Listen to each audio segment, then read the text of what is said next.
ರಾಯಚೂರು ಜಿಲ್ಲೆಯ ಮಾನ್ವಿಯಲ್ಲಿ ಸೌಹಾರ್ದತೆಯ ಅಭಿಯಾನ ಹಮ್ಮಿಕೊಳ್ಳಲಾಗಿತ್ತು. ಹಿಂದೂ, ಮುಸ್ಲಿಂ, ಕ್ರೈಸ್ತ ಬಾಂಧವರು ಮಾನವ ಸರಪಳಿ ನಿರ್ಮಿಸಿ ಭಾವೈಕ್ಯತೆಯ ಅಭಿಯಾನ ನಡೆಸಿದ್ರು. ಇನ್ನು ಈ ಸಂದರ್ಭದಲ್ಲಿ ಮಾತನಾಡಿದ ಮಾನ್ವಿ ಕಲ್ಮಠದ ಶ್ರೀ ವಿರೂಪಾಕ್ಷ ಪಂಡಿತಾರಾಧ್ಯ ಸ್ವಾಮೀಜಿಯವರು, ನಾವೆಲ್ಲರೂ ಭಾರತೀಯರು, ಶಾಂತಿ ಸೌಹಾರ್ದತೆಯಿಂದ ಬಾಳಿ ಜೀವಿಸೋಣ. ದೇಶದಲ್ಲಿ ಆಯಾ ಪ್ರಾಂತ್ಯದಲ್ಲಿ ಎಲ್ಲಾ ಜಾತಿಯ ಜನಾಂಗದವರು ಜಾತಿ, ಮತ, ಪಂಥ ಭೇದವಿಲ್ಲದೆ ಹಬ್ಬಗಳನ್ನು ಆಚರಿಸುತ್ತಾರೆ. ಅದರಂತೆ ನಾವೆಲ್ಲರೂ ಮಾನವರಾಗಿ ಬಾಳೋಣ ಅಂತ ಕರೆ ನೀಡಿದ್ರು.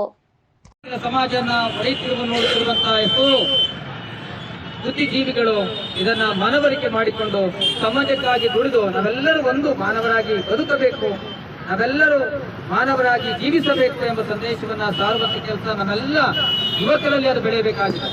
ಪ್ರಸ್ತುತ ಯುಗದಲ್ಲಿ ಯೂಟ್ಯೂಬ್ ಬೇರೆ ಬೇರೆ ಚಾನೆಲ್ಗಳ ಮುಖಾಂತರ ನಾವು ಪ್ರಭಾವಿತರಾಗಿ ಕೆಲವು ವ್ಯಕ್ತಿಗಳಿಗೆ ಪ್ರಭಾವಿತರಾಗಿ ನಾವು ನಮ್ಮ ಒಳ್ಳೆತನವನ್ನು ಕಳೆದುಕೊಳ್ತಾ ಇದ್ದೀವಿ. ಈಗಿನ ಪ್ರಸ್ತುತ ಯುಗದಲ್ಲಿ ಅದು ಜಗತ್ತಿಗೆ ಸಂಬಂಧಪಟ್ಟದ್ದಲ್ಲ, ಮನಸ್ಸಿಗೆ ಸಂಬಂಧಪಟ್ಟದ್ದಾಗಿದೆ.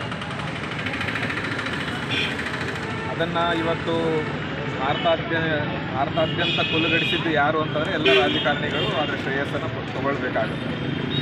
ಅವರವರ ಹಿತಾಸಕ್ತಿಗೋಸ್ಕರ ಧರ್ಮಗಳನ್ನು ಎತ್ತಿ ಕಟ್ಟುವಂಥ ಕೆಲಸಗಳು ಇತಿಹಾಸದಲ್ಲಿ ನಾವು ಕಾಣಲಿಕ್ಕೆ ಸಾಧ್ಯ ಆಗ್ತದೆ.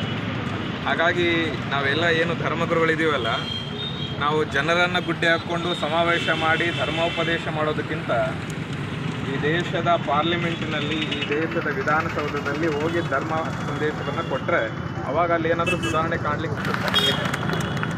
ಬಹುತೇಕ ಜನಗಳಿಗಿಂತ ಅವರಿಗೆ ಬಹಳಷ್ಟು ಅದನ್ನು ತಂದುಕೊಡ್ಬೇಕಾಗಿದೆ.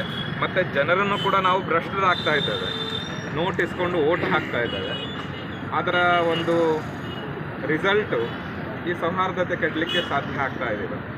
ಹಾಗಾಗಿ ನಾವೆಲ್ಲ ಜನಗಳು ಯಾರು ಈ ದೇಶದ ಜನರನ್ನು ಮತ್ತು ಈ ದೇಶದ ಸಂಸ್ಕೃತಿಯನ್ನು, ಈ ದೇಶದ ಇನ್ಫ್ರಾಸ್ಟ್ರಕ್ಚರನ್ನು ಯಾರು ಅಪ್ಪಿಕೊಂಡು ಅದನ್ನು ಉದ್ಧರಿಸಲಿಕ್ಕೆ ಪ್ರಯತ್ನಿಸ್ತಾರೆ ಅಂಥವರಿಗೆ ನಾವು ಓಟನ್ನು ಹಾಕುವಂಥ ಕೈಂಕರ್ಯದಲ್ಲಿ ತೊಡಗಬೇಕಾಗುತ್ತೆ.